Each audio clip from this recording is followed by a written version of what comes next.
Hi YouTube.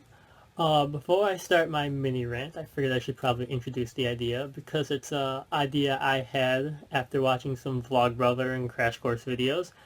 And as the name of our channel entails, John and I do not only like to play video games, but we also like philosophy. We like asking questions, looking at life, the universe, and everything, to quote the Hitchhiker's Guide to the Galaxy, and just thinking. So after watching some of the Crash Course philosophy videos, I had an idea to film a Vlogbrother like video where I think about what I'm, or talk about what I'm thinking about, pose a question to John, and he answers. So, and that way we can get like the YouTube video response thing going like we used to have back in like, what was it, 2008?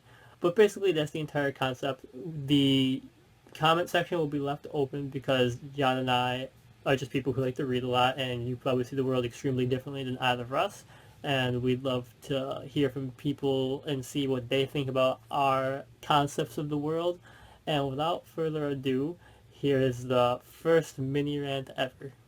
So while watching the very first Crash Course philosophy video, I got really interested in the idea of aesthetics because I always use the term like, oh, this is my aesthetic, this is my fashion aesthetic. And aesthetics is the study of beauty and art.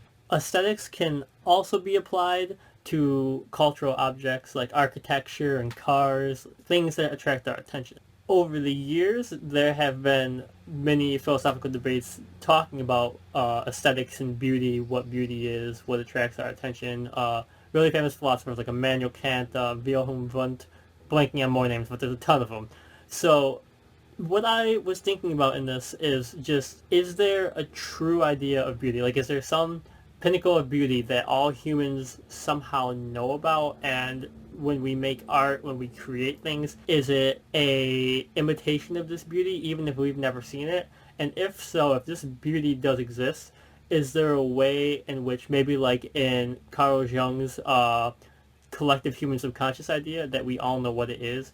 Maybe it's not an archetype like the fairy tales where we all have these fairy tales all across the world that everybody knows and kind of have too much in common and it seems weird, but maybe we have also some kind of subconscious idea of what beauty truly is. We have seen this thing somewhere in our dream. More recently, in the aesthetics philosophy uh, grand universal debate, we've decided to take our ideas of like our cultural norms and mores and all that into account, such as you might want a really expensive car, and you want that car because it's a symbol of wealth and success in our society. But someone else might be offended by that car because it's a symbol of overconsumption.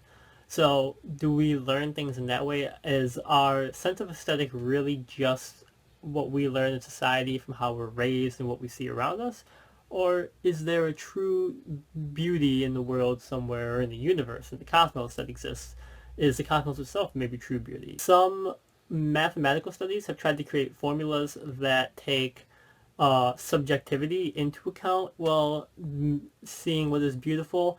I don't think math could ever perfectly describe true beauty, but even like Leonardo da Vinci created drawings of things that he thought the perfect human would look like. And if you take one of those drawings, the face, you can set it over Jensen Ackles' face from Supernatural, and it fits almost perfectly. And maybe that's why Jensen Ackles is so swoon-worthy. Perhaps Da Vinci nailed it when he thought of like what the perfect human being might look like. The reason I kind of got fixated on this idea is because my New Year's resolution as someone who I think of myself as an artist was to make more art and to be art. I like to try and think of other people as works of art with all their flaws and how they dress and express themselves, what they read, what they do. Everything comes together on this canvas of a person to make them them. But if there is some idea of true beauty, then perhaps we're all just like imitations of it, and that's something that really bothers me. When I read a story, someone might say it's beautiful, but is it truly beautiful? I just kind of fixated on the idea of whether there is actual beauty. This is one of those grand unanswerable questions, but I'd like to hear your opinion on it, John. For anybody else who decides to watch this video, please leave a comment and let me know what you think about it. I don't feel like I articulated myself very well, but this is my first attempt at making and editing one of these. So thanks for watching. Uh, can't wait to hear from you, John, and don't forget to check out any of our other videos.